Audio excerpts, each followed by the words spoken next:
¿Qué tal, amigos? Les habla el Padre Rafael Chávez y les doy la bienvenida de nuevo a este su pequeño espacio de meditaciones. Estamos a miércoles 5 de junio y hoy celebramos la memoria de San Bonifacio, obispo y mártir.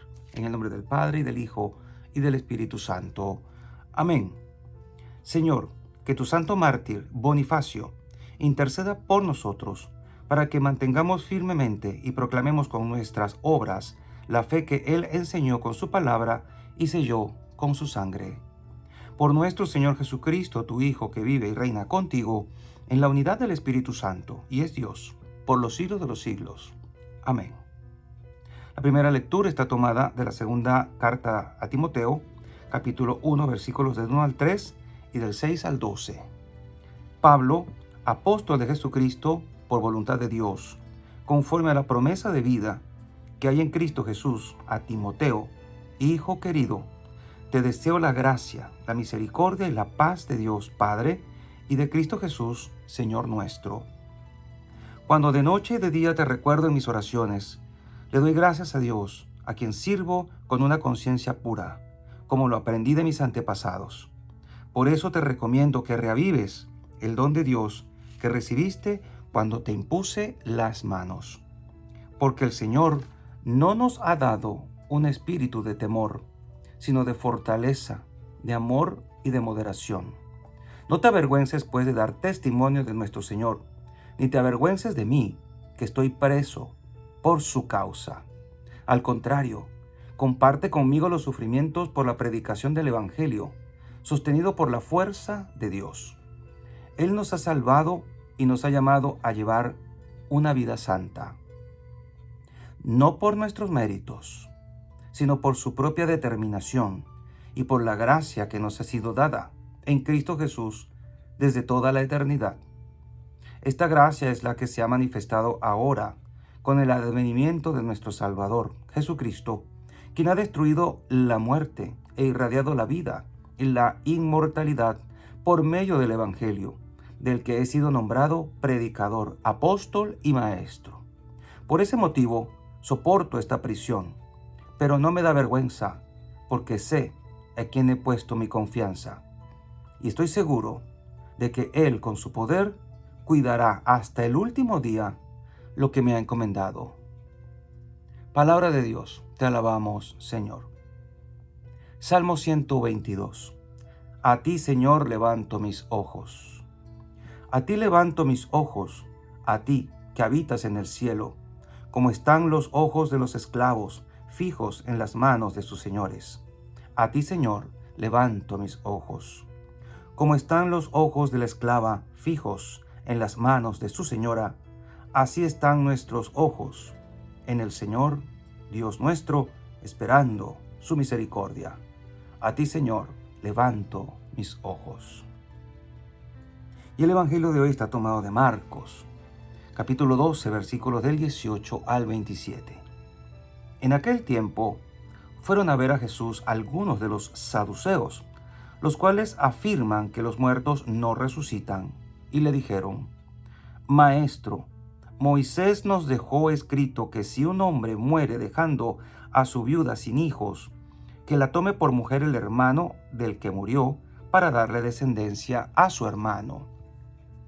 Había una vez 7 hermanos, el primero de los cuales se casó y murió sin dejar hijos. El segundo se casó con la viuda y murió también sin dejar hijos. Lo mismo el tercero. Los 7 se casaron con ella y ninguno de ellos dejó descendencia. Por último, después de todos, murió también la mujer. El día de la resurrección, cuando resuciten de entre los muertos, ¿de cuál de los 7 será mujer? Porque fue mujer de los 7. Jesús les contestó: están en un error, porque no entienden las Escrituras ni el poder de Dios. Pues cuando resuciten de entre los muertos, ni los hombres tendrán mujer, ni las mujeres marido, sino que serán como los ángeles del cielo. Y en cuanto al hecho de que los muertos resucitan, ¿acaso no han leído en el libro de Moisés aquel pasaje de la zarza en que Dios le dijo: yo soy el Dios de Abraham, el Dios de Isaac el Dios de Jacob. Dios no es un Dios de muertos, sino de vivos. Están pues muy equivocados. Palabra del Señor. Gloria a ti, Señor Jesús. Y bien, hoy celebramos la memoria de San Bonifacio y valga la pena recordar que muere en el 754, es anglosajón y fundó la abadía de Fulda. Fue obispo de Maguncia y fue martirizado junto con 30 compañeros en Docum, en Frisia. Fue conocido como el apóstol de Alemania. Hoy tenemos en la palabra de Dios varias consideraciones, pero pongamos la mirada en este evangelio muy interesante. ¿Quiénes eran los fariseos? ¿Quiénes eran los saduceos? Eran dos partidos dentro del mismo mundo judío.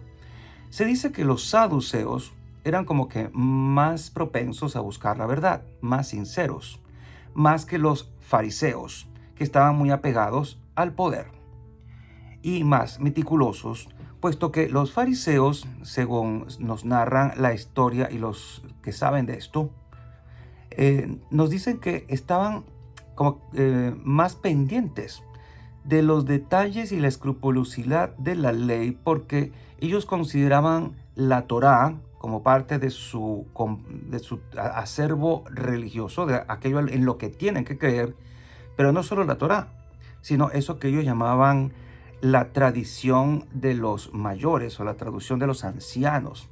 Entonces ellos interpretaban aquello que los ancianos habían puesto por escrito, también interpretando la Torá. Entonces era una interpretación sobre una interpretación.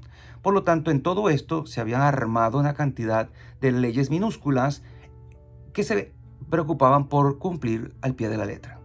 En tanto que los saduceos negaban la resurrección por una simple razón. Ellos decían que en la Torá, y era lo único que ellos tomaban como ley, como palabra divina, la Torá, que no había ninguna referencia explícita o clara acerca de la resurrección de los muertos, y que eran mucho más conservadores que los fariseos. Y de hecho, entre ellos había siempre pleitos y discusiones acerca de este punto y de otros cuantos. Cuando llegan a Jesús, los saduceos se ponen esta hipotética historia de 7 hermanos que se casan con la misma mujer y que ella muere al final, y le ponen esta conchita de mango, como decimos en mi país, a Jesús, de que cuando llegue la supuesta resurrección de los muertos, ¿de quién va a ser mujer? Y por eso Jesús les da esta aclaratoria tan buena para ellos y para nosotros, porque están en un error. Como Jesús no tiene pelos en la lengua, le dice las cosas como son. Ustedes están en un error, están equivocados. Se lo dice al final de este pasaje, están muy equivocados, porque ellos no se abrían a la palabra viva, no se abrían a las novedades que Dios tenía para decirnos.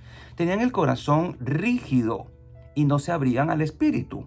Entonces solo se quedaban con lo que dice en la Torá, y como en la Torá no hay una explicación explícita ni clara sobre la resurrección, entonces la resurrección no es posible. Obviamente Jesús les aclara este asunto. Hay resurrección, pero no como ellos se lo imaginaban. No es nada parecido a este mundo, es algo totalmente diferente.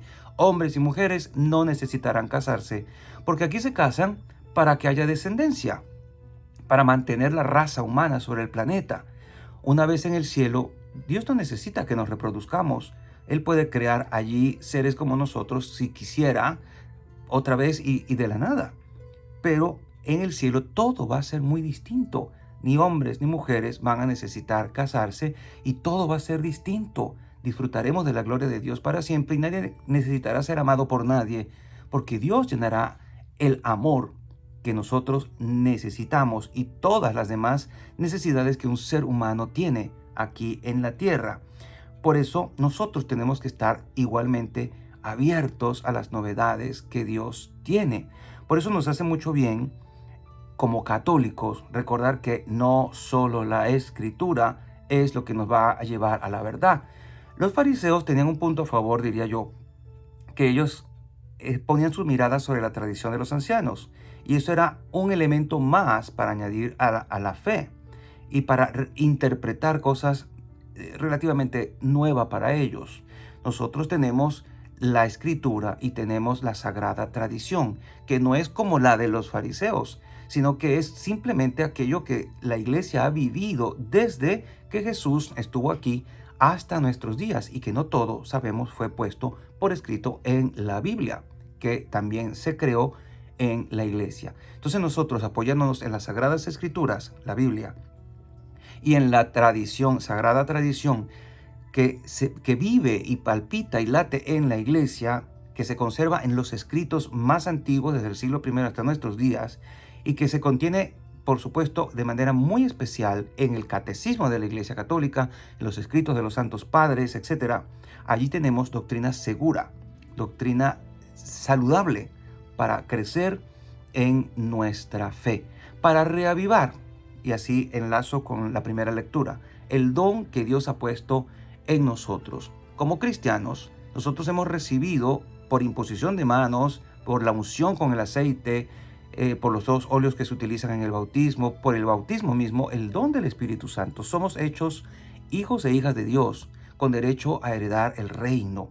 Y esa imposición de manos significó para nosotros un cambio radical. Nosotros hemos recibido una bendición, recibimos los dones del Espíritu, que también se vuelven, por decirlo de esta manera clara, a reavivar en la confirmación. Pero a veces vivimos como con los dones apagados. Nos hace bien recordar lo que Pablo le dijo a Timoteo, su hijo Timoteo, no porque lo haya engendrado biológicamente, sino porque lo engendró a la fe en el bautismo, lo engendró a la fe como sacerdote, porque él fue obispo de Éfeso. Pero a veces es bueno recordar que tanto para cualquier cristiano como para nosotros los sacerdotes, a veces las cargas del liderazgo y el trajín de cada día puede apagarnos, a intentar apagarnos la llama del amor, la llama del don, la llama del Espíritu Santo, que puede estar en nosotros, pero que si nos descuidamos se va apagando y apagando y apagando. A veces la gente quisiera que los sacerdotes estuviéramos con risa todo el tiempo y como que no nos pasara nunca nada. Y eso no es cierto. Somos humanos. Y a veces podemos estar tentados, como cualquier otro cristiano, a que se nos apague la llama. Y de hecho podemos sentir la llama apagada. ¿Qué le dice Pablo al obispo de Éfeso? Reaviva la llama que fue puesta en ti. Si eso se lo dijo al obispo de Éfeso, y en aquellos tiempos donde el evangelio estaba calientito, como quien dice, recién salido del horno, ¿cuánto más nosotros, que vivimos tantos años después de aquella verdad, pero que tenemos el mismo Espíritu Santo que se le dio a Timoteo? ¿Y cómo reavivar una llama que se está extinguiendo? ¿Cómo reavivar la llama del Espíritu nosotros?